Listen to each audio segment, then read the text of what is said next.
Fire brigade आ गई, आ जाओ।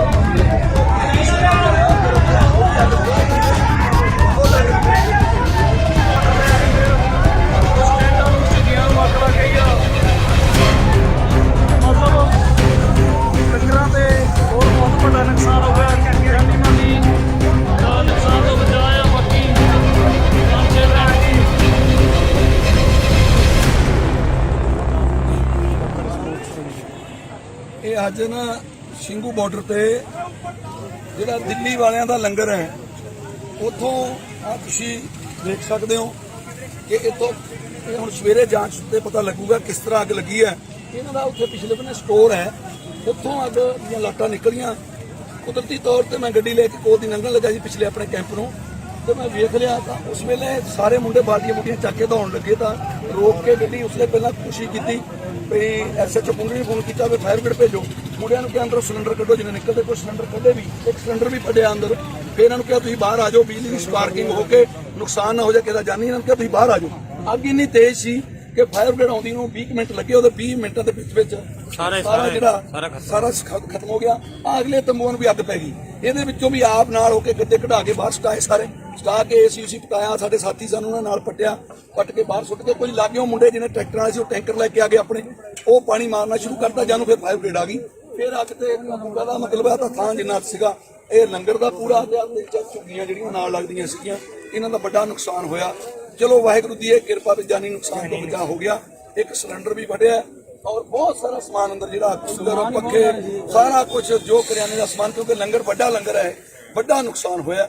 ਸੋ ਇਹ ਸਾਡੇ ਆਗੂ ਸਾਰੇ ਹੀ ਹੁਣ ਜਦੋਂ ਕਾਲ ਗਈ ਆ, ਡੱਲੇਵਾਲ ਸਾਹਿਬ, ਰਾਜੇਵਾਲ ਸਾਹਿਬ ਵੀ ਸੀਗੇ ਔਰ ਬਹਿਰਾਮ ਕੇ ਜੀ, ਜੰਗਵੀਰ ਜੀ ਸਾਰੇ ਮੌਕੇ ਤੇ ਪਹੁੰਚੇ ਆ। ਕੋਸ਼ਿਸ਼ ਕੀਤੀ ਆ ਵੀ ਆਪਾਂ ਆਪਣੇ ਸਾਥੀਆਂ ਨਾਲ ਖੜੇ ਹੋਈਏ ਜਾ ਕੇ। ਸੋ ਇਸ ਕਰਕੇ ਹੁਣ ਕਿਉਂਕਿ ਡੱਲੇਵਾਲ ਸਾਹਿਬ ਵੀ ਇੱਥੇ ਆਏ ਨੇ, ਡੱਲੇਵਾਲ ਸਾਹਿਬ ਨੇ ਵੀ ਉਸ ਵੇਲੇ ਜਿਹੜੇ ਪਤਾ ਲੱਗਾ ਉਸ ਵੇਲੇ ਆ ਗਏ ਨੇ। ਸਾਰਿਆਂ ਨੇ ਕੋਸ਼ਿਸ਼ ਕੀਤੀ ਹੈ ਕਿ ਇਹਨੂੰ ਆਪਾਂ ਮੌਕੇ ਤੇ ਚੱਲ ਕੇ ਅੱਗ ਤੇ ਕਾਬੂ ਪਾਉਣ ਲਈ। ਮੁੰਡੇ ਤਾਂ ਬਹੁਤ ਸਾਰਿਆਂ ਨੇ ਨੱਠ ਭੱਜ ਕੀਤੀ ਆ ਬਾਲਟੀਆਂ ਲੈ ਕੇ, ਕਿਉਂਕਿ ਸਾਰਿਆਂ ਤੋਂ ਪਹਿਲਾਂ ਮੁੰਡਿਆਂ ਨੇ ਹੀ ਬਾਲਟੀਆਂ ਚੱਕ ਕੇ ਦੌੜ ਭੱਜ ਕੀਤੀ, ਜਿਹੜੇ ਨੌਜਵਾਨ ਲੱਗੇ ਸੀਗੇ ਇਹਨੂੰ ਅੱਗ ਨੂੰ ਬੁਝਾਉਣ ਲਈ। ਫਿਰ ਅਸੀਂ ਸਾਰੇ ਆਪ ਹੀ ਆ ਗਏ। ਸੋ ਇਸ ਕਰਕੇ ਬਾਰੀ ਬਾਰੀ ਜਦੋਂ ਜਿਹਨੂੰ ਜਿਹੜੇ ਅੱਗ ਨੂੰ ਪਤਾ ਲੱਗਾ ਸਾਰੇ ਆ ਗਏ। ਹੁਣ ਬਾਕੀ ਡੱਲੇਵਾਲ ਸਾਹਿਬ ਦੱਸਣਗੇ। ਦੇਖੋ ਗੱਲ ਇਹ ਹੈ ਕਿ ਜਿਸ ਤਰ੍ਹਾਂ ਦਾ ਪਤਾ ਲੱਗਿਆ ਮਨਜੀਤ ਰਾਏ ਜੀ ਨੇ ਮੌਕੇ ਤੇ ਸੀ, ਸਾਰੀ ਆਪਦੀ ਅੱਖੀ ਵੇਖੀ ਕਹਾਣੀ ਇਹ ਜ਼ਰੂਰ ਇੱਕ ਵਿਚਾਰਨ ਦਾ ਵਿਸ਼ਾ ਹੈ। ਇਹਨੂੰ ਛੱਡਣ ਵਾਲਾ ਵਿਸ਼ਾ ਨਹੀਂ ਹੈ। ਇਹਦੇ ਕਈ ਪੱਖ ਹੋ ਸਕਦੇ ਨੇ। ਅੱਗ ਨੈਚੁਰਲੀ ਵੀ ਕਿਸੇ ਕਾਰਨ ਲੱਗੀ ਹੋ ਸਕਦੀ ਹੈ ਤੇ ਅੱਗ ਕਿਸੇ ਸ਼ਰਾਰਤ ਦੇ ਵਿੱਚੋਂ ਵੀ ਲੱਗੀ ਹੋ ਸਕਦੀ ਹੈ, ਕਿਉਂਕਿ ਲਗਾਤਾਰ ਇਹ ਘਟਨਾ ਵਾਪਰਦੀਆਂ। ਡੱਲੇਵਾਲ ਸਾਹਿਬ ਟਿਕਰੀ ਬਾਰਡਰ ਤੇ ਵੀ ਅੱਗ ਲੱਗੀ ਇਸੇ ਤਰ੍ਹਾਂ। ਟਿਕਰੀ ਬਾਰਡਰ ਦੇ ਉੱਤੇ ਅੱਗ ਲੱਗੀ, ਉਸ ਜਦੋਂ ਅੱਗ ਲੱਗੀ ਹੈ ਰਾਤ ਕੱਲ ਮੈਂ ਉੱਥੇ ਵੀ ਜਾ ਕੇ ਆਇਆ। ਸੋ ਉੱਥੇ ਵੀ 3 ਝੁੱਗੀਆਂ ਦਾ ਨੁਕਸਾਨ ਹੋਇਆ। ਬਹੁਤ ਵੱਡੀ ਪੱਧਰ ਤੇ ਝੁੱਗੀ ਜਦੋਂ ਬਣਦੀ ਹੈ ਉਹ ਪੂਰਾ ਘਰ ਹੁੰਦਾ ਹੈ, ਸਾਰਾ ਹੀ ਸਮਾਨ ਹੁੰਦਾ ਕਿਸਾਨ ਦਾ ਉਹਦੇ ਵਿੱਚ, ਔਰ ਸਾਰੀਆਂ ਚੀਜ਼ਾਂ ਸੜ ਕੇ ਸੁਆਹ ਉੱਥੇ ਹੋਈਆਂ। ਉਹੀ ਹਾਲ ਇਸ ਲੰਗਰ ਦੇ ਵਿੱਚ ਹੋਇਆ।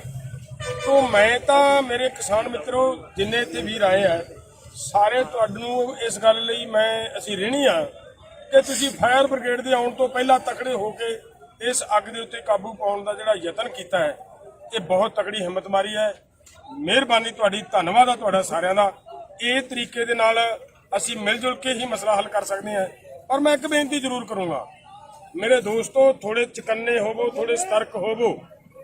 ਇਸ ਵੇਲੇ ਮੈਂ ਬਹੁਤ ਵਾਰੀ ਆਪਦੀਆਂ ਵੀਡੀਓ ਦੇ ਵਿੱਚ ਆਪਦੇ ਭਾਸ਼ਣਾਂ 'ਚ ਇਹ ਗੱਲ ਕਹੀ ਹੈ ਕਿ ਜਦੋਂ ਬੀਜੇਪੀ ਜਦੋਂ ਸੱਤਾਧਾਰੀ ਧਿਰ ਦਾ ਤੁਸੀਂ ਰਾਜਨੀਤਿਕ ਨੁਕਸਾਨ ਕਰੋਗੇ ਨਾ, ਉਦੋਂ ਅਜਿਹੇ ਛੜਯੰਤਰ ਰਚੇ ਜਾਣਗੇ ਜਿਹੜਾ ਸਾਡੇ ਨਾਲ ਰੋਜ਼ ਵਰਤਿਆ ਜਾ ਰਿਹਾ ਹੈ, ਅਜਿਹਾ ਵਰਤਾਰਾ ਆਉਂਦਾ।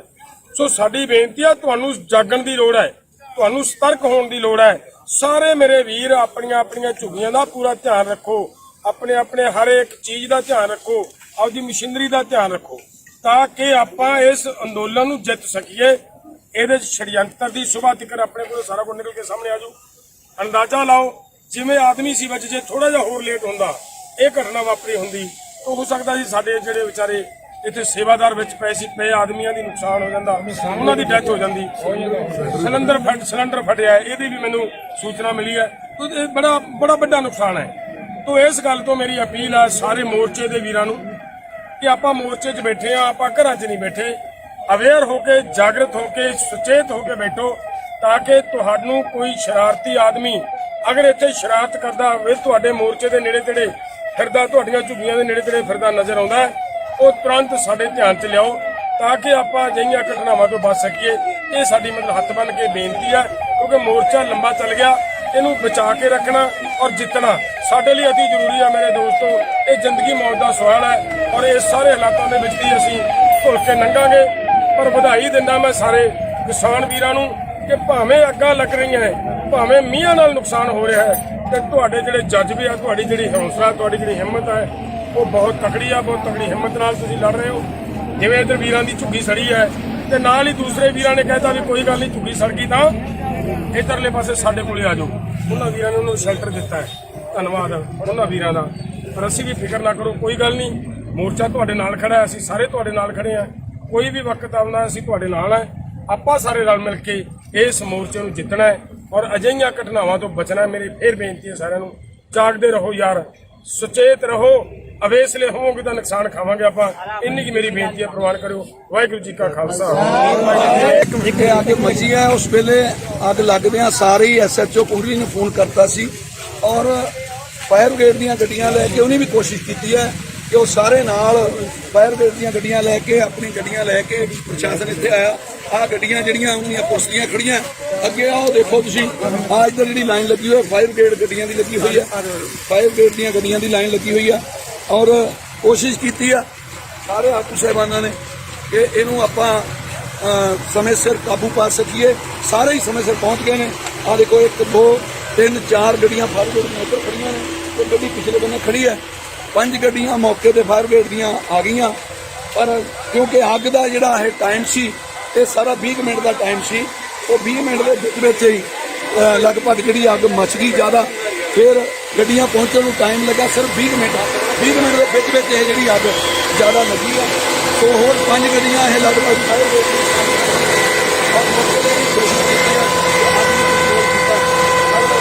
ਜਦ ਤੱਕ ਅੱਗ ਮਚ ਗਈ ਸੀ ਬਹੁਤ ਜ਼ਿਆਦਾ।